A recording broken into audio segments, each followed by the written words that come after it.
The pink onesie feels like a slap across my face. I stare at the delicate embroidery. Emma, written in perfect cursive, and something cold settles in my stomach. Our son Noah is barely 2 weeks old. "Do you like it?" Ryan asks, his smile too bright, too eager. He's standing in our bedroom doorway, watching me unwrap his special gift with those earnest blue eyes that used to make me melt. Now they just make me want to scream. I'm Victoria, and 5 minutes ago I thought I had a perfect life. "It's pink," I manage, my fingers tracing the letters. Each loop of the E feels like a knife twisting deeper. And it says Emma. "Oh!" Ryan's face drops for a split second before he recovers. "Must be a mix-up at the store. I'll return it tomorrow." I fold the onesie carefully, methodically, buying time while my mind races.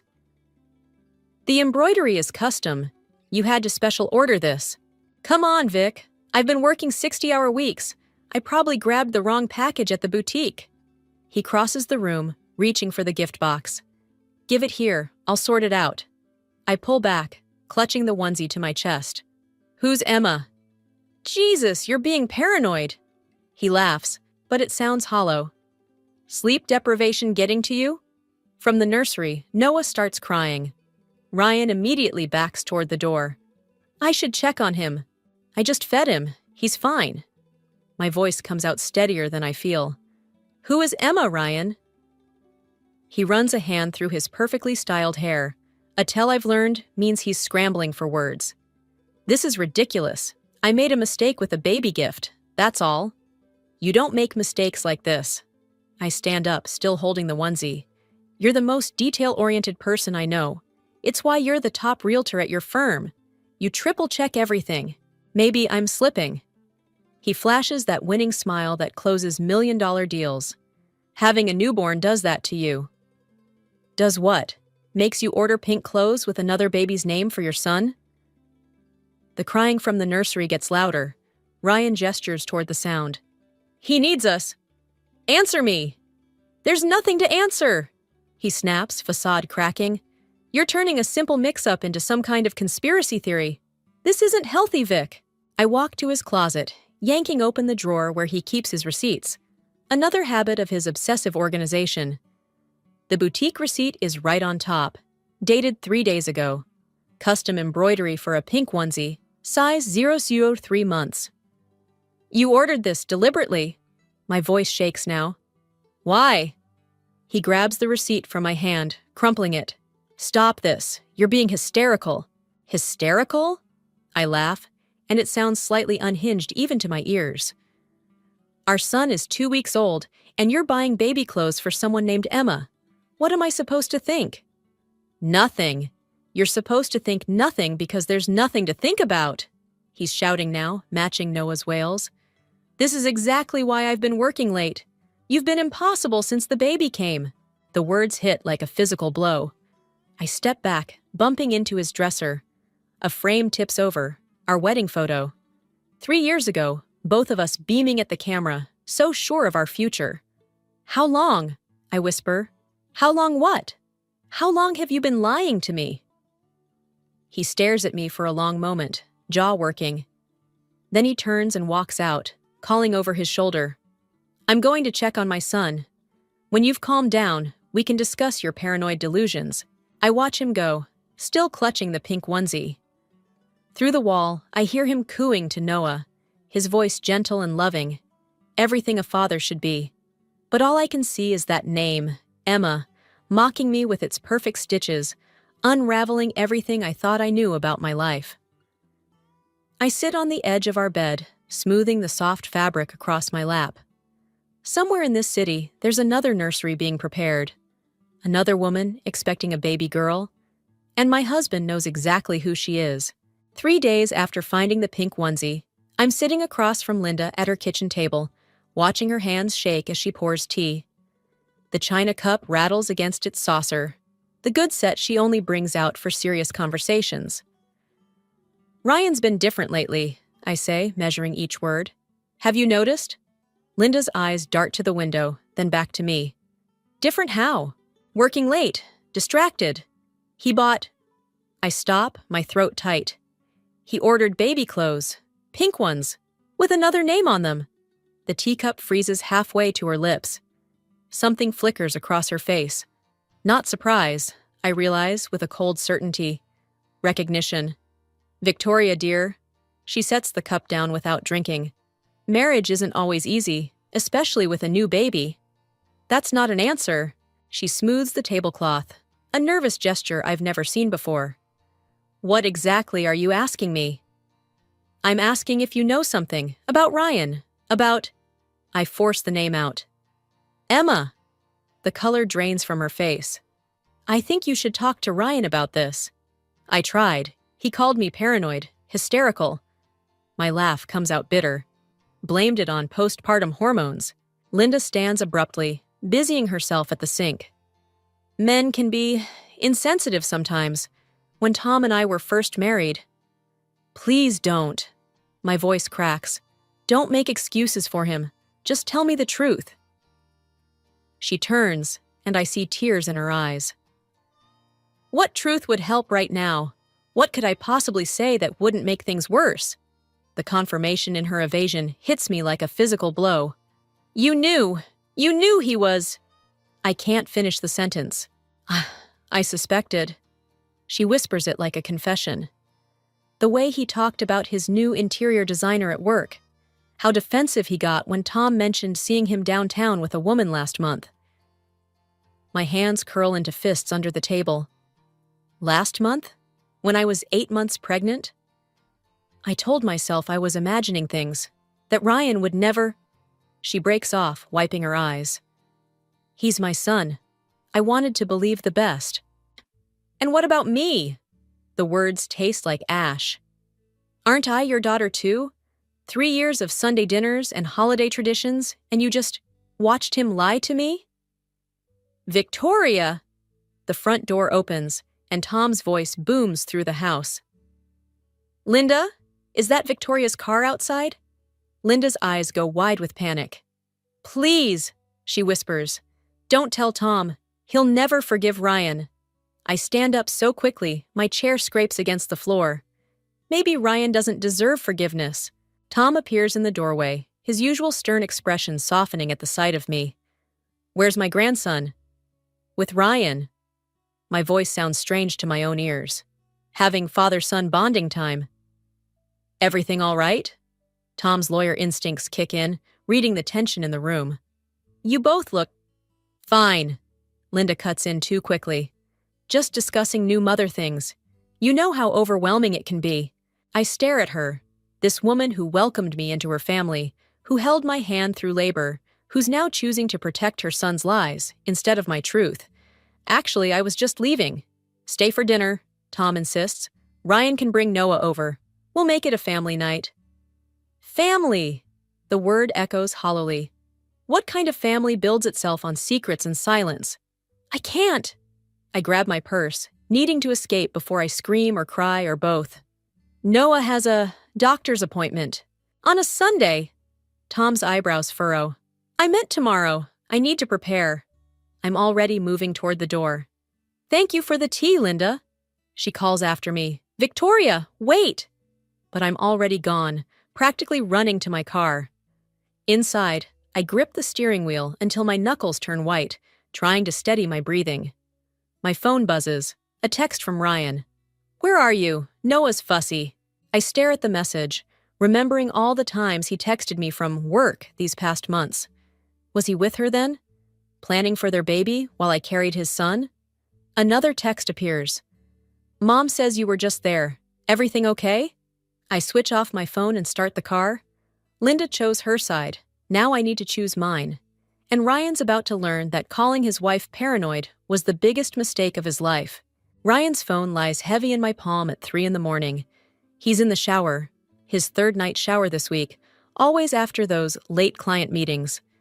The lock screen shows Noah's face, a perfect mask of fatherly devotion. I know his password, have known it for years. His birthday backwards. So predictable for someone who thinks he's clever. My fingers shake as I type it in. The messages load instantly. Hundreds of them, all to someone saved as C Interior Design. My throat closes as I scroll, each text a fresh wound. Miss you already. Can't wait to feel her kick again. Our little Emma's going to be perfect. Pictures follow. A nursery in progress. Walls half painted in soft pink. Chloe. I recognize her from Ryan's office party last year. Standing sideways, hand on her pregnant belly. Ryan's arm around her waist, his smile brighter than any he's given me since Noah was born. The shower stops. I should put the phone down, pretend I never saw. But my fingers keep scrolling, desperate for the full scope of his betrayal. A video starts playing before I can stop it. Chloe's voice fills the silence. Say hi to Daddy. I fumble to mute it, but Ryan's already opening the bathroom door. Steam billows out behind him as he freezes, seeing his phone in my hands. What are you doing? I hold up the screen, showing him the paused video. Meeting clients at midnight, Ryan? He grabs for the phone, but I pull back. You're going through my private messages? That's illegal. Illegal? I laugh, the sound sharp and foreign. You want to talk about wrong choices? Give me the phone, Victoria. How far along is she? His jaw clenches. You're being... 7 months? I cut him off. That's what the messages say, which means while I was dealing with morning sickness, you were getting her pregnant. It's not that simple. Really? Because the math seems pretty straightforward. He runs a hand through his wet hair, water dripping onto his shoulders. I was going to tell you. When? After Emma was born? Or were you planning to keep your second family secret forever? Lower your voice, he hisses. You'll wake Noah. Now you care about Noah? I stand up, phone clutched to my chest. Where was that concern when you were playing house with your designer? I never stopped caring about Noah. He steps closer, voice dropping to that soothing tone he uses on nervous clients. Or you. Things just happened. Things happened? My voice rises despite his warning. You accidentally fell into another woman? Accidentally got her pregnant? Accidentally ordered matching baby clothes? Give me the phone and we can discuss this rationally. Like you rationally discussed it with your mother. He stills. What? Linda knows. She's been covering for you. The betrayal tastes bitter on my tongue. Your whole family's been watching you destroy ours. That's not...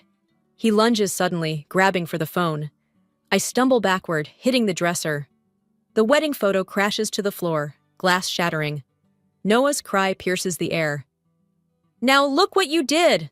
Ryan snaps, reaching for the phone again. I dodge him, running for the nursery. Don't you dare blame this on me! He follows, but I'm already at Noah's crib, scooping up our son. Stay back. You're being hysterical. He holds out his hand.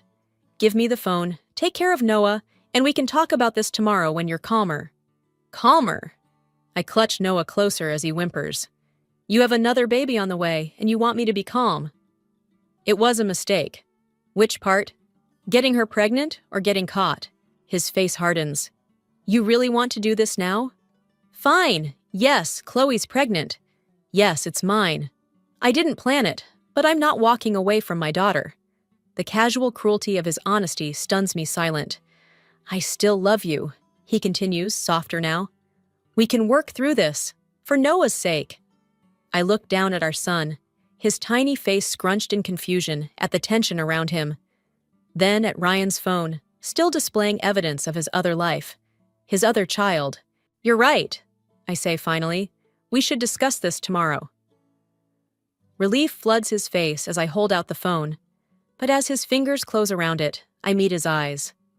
And Ryan, pack a bag. You're not sleeping here tonight. Victoria. Or I'll send these messages to every contact in your phone, including your clients. I turn away, focusing on soothing Noah. Your choice. Behind me, I hear him curse softly, then the sound of drawers opening. I keep my back turned until the front door clicks shut, leaving me alone with our son and the shattered remains of our marriage. Tom's law office feels like a confessional, all dark wood and heavy silence. He studies the photos on his desk, screenshots from Ryan's phone that I printed this morning. Each image lands like a gavel strike. The nursery, the ultrasound, the intimate moments I was never meant to see. 7 months, Tom says finally, his lawyer's composure cracking. While you were carrying his son. I twist my wedding ring, a nervous habit I can't shake. Linda knew. Linda? His head snaps up. My Linda? She suspected, chose to stay quiet. The betrayal still tastes bitter. To protect him, Tom stands abruptly, pacing behind his desk. That's why she's been acting strange. All those whispered phone calls. He stops, facing the window. I saw them, you know, Ryan and this woman, downtown, outside that new French restaurant. When? 3 months ago. He said she was a client. A harsh laugh escapes him. I believed him, even when she touched his arm, laughed too loudly at his jokes. I convinced myself I was being paranoid. Ha! That seems to be going around. I pull out one final photo. Ryan and Chloe kissing in what looks like an office. He's been staging properties for her design company. Tom turns, his expression hardening. The Anderson project? The one that got him promoted? I nod. Apparently, sleeping with the interior designer has its perks. Son of a... He cuts himself off, lawyer mode engaging. Have you spoken to a divorce attorney? Not yet. I wanted to talk to you first. Smart girl. He sits back down, pulling out a legal pad. Ryan's name is on the house deed, but with proof of infidelity and the timing with Noah's birth. We can... I don't want his money. The words come out sharper than intended. I want him to feel what I'm feeling, to lose everything like I did. Tom's pen stills. Revenge won't give you peace, Victoria. Neither will letting him walk away to his perfect new family. No. He sets the pen down carefully. But it might give Noah a chance at having his father in his life. His father? I laugh bitterly. You mean the man who's building a nursery across town while I'm up all night with his son? Who's picking out names for his daughter while telling me I'm paranoid for questioning him? Victoria! A knock interrupts us. Linda appears in the doorway, her face falling as she sees me. I didn't know you had a client. Not a client. Tom's voice is ice. Our daughter-in-law, showing me some interesting photos of our son. Linda pales. Tom, I can explain. Can you? He stands again, trembling with barely contained rage. Explain why you kept this from me? From Victoria? I thought... She steps into the office, closing the door. I thought if I gave him time, he'd end it, come to his senses. And when he didn't? I asked quietly. When you found out about the baby? Tears spill down her cheeks. I'm so sorry. I was trying to protect everyone. By protecting him, Tom corrects. Always him, even now. He's our son. And what about our grandson? Tom's voice rises. What about Victoria? When did they stop deserving protection? Linda collapses into a chair, sobbing. I didn't know what to do. He's always been so fragile, ever since Mark. Don't. Tom cuts her off sharply. Don't use his brother's death to excuse this. I look between them, sensing an old wound reopening. What about Mark? Ryan's older brother, Tom says after a long pause, died in a car accident when Ryan was 16. Linda's been overprotective ever since. He needed me, Linda whispers, and now he needs consequences. Tom returns to his desk, pulling out more papers. Victoria, I'm going to give you some names, excellent divorce attorneys, but first, he fixes me with a stern look. What exactly do you want? I think of Noah, sleeping peacefully at the neighbor's house, of Ryan's smug certainty that I'd never leave him, of Linda's tears and misplaced loyalty. I want him to lose everything, I say slowly. His reputation, his promotion, his perfect image. I want everyone to see him for what he really is. Tom nods, understanding darkening his features. Then we'll need a plan, one that can't be traced back to you. Linda makes a small broken sound. You're going to help her destroy our son? No, Tom replies, already writing. I'm going to help her survive him. The weight of their broken family settles around us like dust, and I realize there's no going back now. Ryan's not the only one with secrets anymore. Chloe's design studio looks exactly like her Instagram photos, all clean lines and muted pastels. I watch through the window as she moves between fabric samples, one hand absently rubbing her pregnant belly. Ryan's baby, my replacement family. Tom's words echo in my head. Are you sure about this? But I'm already pushing open the door, setting off a delicate wind chime. Chloe turns, professional smile freezing as recognition hits. Victoria, you know who I am. It's not a question. She straightens, protective hands crossing over her stomach. Ryan told me you might come.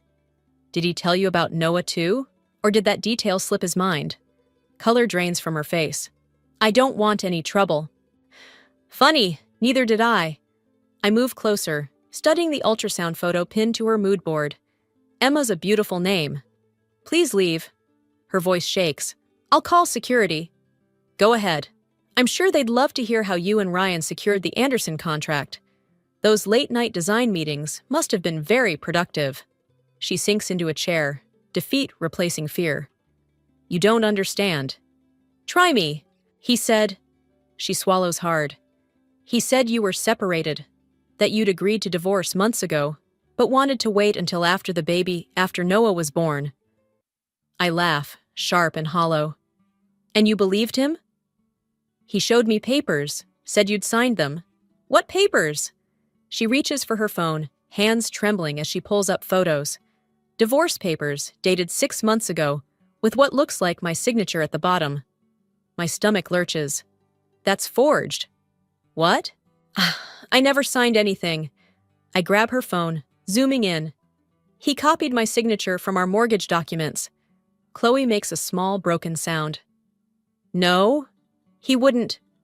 Like he wouldn't sleep with his interior designer while his wife was pregnant?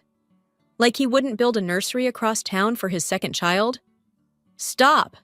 She stands abruptly, swaying slightly. You need to go. Why? Because the truth hurts? Because I'm having contractions.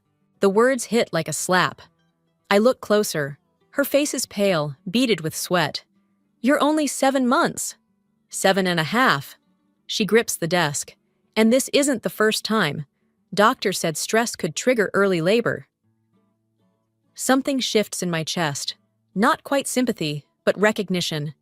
Another woman trapped in Ryan's web of lies. Do you need a hospital? I need you to leave.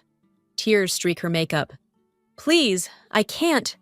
I can't process this right now. My phone buzzes. Ryan's name on the screen. Of course he knows I'm here. Probably has someone watching the studio. He's calling you too, isn't he? Chloe asks quietly. I show her my screen. She turns her phone around. Same caller. Perfect, Ryan, I say bitterly, always trying to control everything. Everyone, she corrects, then doubles over with another contraction. I should leave. Let her deal with the consequences of sleeping with a married man. Let Ryan clean up his own mess. Instead, I find myself moving forward, supporting her weight. Where's your hospital bag? What? You're in premature labor. You need medical attention. The words taste like ash, but I continue. I'm taking you to the hospital. Why would you help me? Because I know what it's like to be pregnant and scared. Because Emma deserves better than her father's lies. Because revenge doesn't taste as sweet when there's an innocent life at stake. I don't say any of this. Instead, I grab her bag from behind the desk, already packed, another sign of her high-risk pregnancy, and guide her toward the door. Victoria? Her voice is small, pained. There's something else you should know. About Ryan. About why he... My phone buzzes again. This time it's Tom. Don't do anything rash. New information about Ryan's past. Call me immediately. But Chloe's gripping my arm, face contorted in pain. And whatever secrets are lurking in Ryan's history will have to wait. Tell me later, I say, helping her to my car. Right now, we need to make sure Emma's okay. As we drive away, I catch a glimpse of a familiar car in the rearview mirror. Ryan's BMW. turning into the studio parking lot. Let him wonder where we've gone. Let him feel what it's like to be powerless for once. Besides, I think grimly, steering toward the hospital, there's more than one way to destroy a man's carefully constructed lies. Sometimes the best revenge is simply letting the truth come to light on its own. The hospital waiting room feels like purgatory. I've been here 6 hours, watching doctors rush past, ignoring Ryan's increasingly frantic calls. Tom's message still burns in my mind. New information about Ryan's past. Chloe's in emergency surgery. Placental abruption, they said. Critical, but stable. Mrs. Sanders? I look up. A nurse stands there, clipboard in hand. I'm not her family. You're listed as her emergency contact. She consults her notes. Added this afternoon. Before I can process this, Ryan bursts through the doors, Linda trailing behind him. He spots me and freezes. Where is she? Surgery. My voice sounds distant, hollow. They're trying to save your daughter. Linda makes a small, broken sound. Ryan steps forward, face twisted with something between rage and fear. This is your fault, if you hadn't upset her. My fault. I stand, weeks of anger suddenly boiling over. You forged divorce papers, you built a life on lies, and you dare blame me? What papers? Linda asks, but Ryan talks over her. I was going to tell you everything, after Emma. After what? After you had your perfect new family? Your do-over baby? Don't. His voice drops dangerously. Don't talk about Emma like that. Why not? Isn't that what this is about? Replacing your brother's memory with a daughter named after him? The words hang in the air like smoke. Linda gasps. Ryan's face goes white. Tom told you. No. I laugh bitterly. Chloe did, right before she started bleeding. Told me all about how you convinced her to name the baby Emma, after your brother Mark's daughter, the one who died with him in that car crash. Ryan grabs my arm, fingers digging in. You don't know what you're talking about. Let go of her. Tom's voice cuts through the tension. He stands in the doorway, holding a manila envelope. Or should we add assault to the list of charges? Charges? Linda steps between us. What charges? Tom opens the envelope, pulling out documents. Fraud, for starters. Those forged divorce papers. Then there's the Anderson contract. Interesting how it was awarded right after you started sleeping with the interior designer. You can't prove anything, Ryan snarls, but his grip loosens. Actually, I can. I pull out my phone, playing a recording. Chloe's voice fills the space. He showed me papers, said you'd signed them. Ryan lunges for the phone, but Tom blocks him. That's inadmissible. In court, maybe. Tom's voice is ice. But I'm sure the ethics board would be interested, and your clients, and the press. A doctor appears, still in surgical scrubs. Family of Chloe Mitchell? Ryan turns, mask of concern sliding back into place. I'm the father. The baby's stable, but critical. We had to deliver early. Ms. Mitchell is asking for Victoria. Me? I blink. Why? Because. Chloe's lawyer steps into the waiting room, another envelope in hand. She's naming Victoria as Emma's guardian, in case anything happens. The room spins. Ryan makes a sound like he's been punched. She can't do that, he protests. I'm the father. An unmarried father, the lawyer corrects, who committed fraud and whose name isn't on any prenatal documents. Ms. Mitchell's wishes are quite clear. I stare at the papers being thrust into my hands. Guardian. For my husband's daughter with another woman.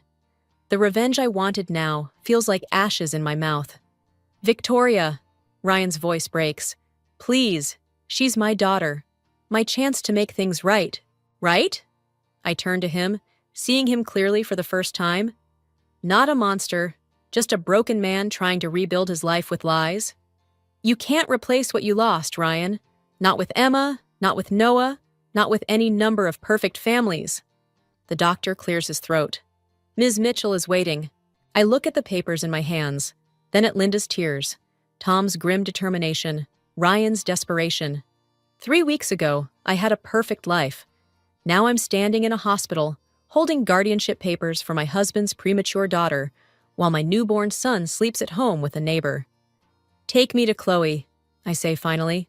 As I follow the doctor, I hear Ryan collapse into a chair, Linda's soft consolations, Tom's heavy sigh. The weight of their broken family, our broken family, settles onto my shoulders like a shroud. Some revenge stories, I'm learning, have no winners, only survivors. Chloe's hospital room is dimly lit, machines beeping steadily. She looks small against the white sheets, nothing like the confident woman from her design studio. "Emma?" Her voice cracks. "Stable, in NICU." I hover by the door, unsure of my place in this twisted scenario. Why me? For guardianship? Because you'll protect her. She shifts, wincing. From him, from becoming another replacement. The door opens. Ryan stands there, looking wrecked. "Chloe, please!" "Don't!" She tries to sit up, monitor alarms spiking. "You lied to me, about everything. I loved you, love you both. Like you loved your brothers, Emma?" The words hit him like physical blows. "Tell her, Ryan. Tell Victoria about the first Emma." He grabs the doorframe, knuckles white. "This isn't the time. My daughter's fighting for her life because of your lies." Chloe's voice strengthens with anger. "Tell her why you really chose me, why you needed another Emma." I watch him crumble, the perfect facade finally shattering. Mark was driving. The night of the accident. My niece Emma was in the back seat. "Ryan!" Linda appears behind him, reaching out. He jerks away. "I was supposed to be there, was supposed to pick them up, but I had a date. Mark covered for me, like always." "The perfect older brother," Chloe says bitterly. "Until he wasn't. I saw Chloe at a client meeting." Ryan's words tumble out now, unstoppable. She looked like Mark's wife. Same smile. When she said she'd always wanted a daughter. "You saw your chance," I finish, "to rewrite history. I could make it right, give Emma the life she lost." "By lying?" Chloe's monitor spikes again. "By manipulating me? Creating some sick replacement family, while your wife carried your son? I never meant to get caught." Tom's voice cuts through. He enters, holding more papers. "The ethics board disagreed. They've suspended your license pending investigation." Ryan spins toward him. "You didn't." "I did." Tom's face is stone. "Someone had to stop this madness." "It's not madness," Ryan shouts. "It's fixing things, making them right." "By destroying more lives?" I step between him and Chloe's bed. "Noah and Emma deserve better than being pieces in your redemption story." "Noah," he laughs, hollow. "The son I never wanted? Another replacement? Courtesy of your biological clock?" The room goes silent. Linda gasps. "There it is!" My voice is steady, surprising me. "The truth, finally." "Victoria!" He reaches for me, but I step back. "No. You don't get to touch me, not after that." I turn to Chloe. "I accept the guardianship for both children." "What?" Ryan lunges forward. Tom catches his arm. "Joint custody," I continue, "between me and Chloe, once she's recovered." "You can't." "We can." Chloe's lawyer appears, right on cue. "The papers are filed. Given the circumstances, the fraud, the ethics violation, your documented instability, I'm their father. A father who sees his children as replacements for his dead niece." Tom's voice cracks like a whip. "The court will love that." Ryan crumples into a chair, head in his hands. Linda moves to comfort him, but stops, torn between her son and the wreckage he's created. "Get out!" Chloe's voice is weak but firm. "All of you, except Victoria." They file out, Tom steering Ryan, Linda lingering at the door before following. The lawyer nods, promising to return later. In the sudden quiet, Chloe's monitor's steady. "I'm sorry," she whispers. "For what?" "Falling for his lies. Helping him hurt you. You were manipulated. We both were." I sink into the chair beside her bed. "But our children won't be." She reaches for my hand, surprising me. Noah and Emma. Real people, not replacements. Real siblings, I correct, surprising myself more. Whether Ryan likes it or not. Outside the room, I hear Ryan's broken sobs, Linda's soft murmurs, Tom's firm voice handling details. The family I thought I had crumbling, while something new and unexpected takes shape in its place. Victoria? Chloe's grip tightens. Promise me something? What? Help me make sure Emma knows her own story, not the one Ryan tried to write for her. I think of Noah at home, of the pink onesie that started this all, of the twisted path that led us here. I promise, they'll both know the truth, the real story. Not a revenge story after all, but something more complicated. A story of healing maybe, of choosing truth over perfect lies. The pink onesie sits on my kitchen table, next to divorce papers and custody agreements. 3 weeks since the hospital, since everything changed. Noah sleeps in his bassinet nearby, while I pack the last of Ryan's things. The doorbell rings. Linda stands there, looking older than I've ever seen her. He's in therapy, she says without preamble. Grief counseling. For Mark, finally. Good. I mean it, surprisingly. Come in, Noah just ate. She hesitates at the threshold. I wasn't sure I'd be welcome. You're still his grandmother. I step aside. And Emma's too, if you want to be. Her eyes fill with tears. How is she? Getting stronger? Chloe's moving into the guest house next week. I lead her to the kitchen. The doctors say Emma can come home soon. Linda spots the onesie, reaching for it with trembling fingers. I remember when the first Emma wore something like this. I'm not trying to replace her.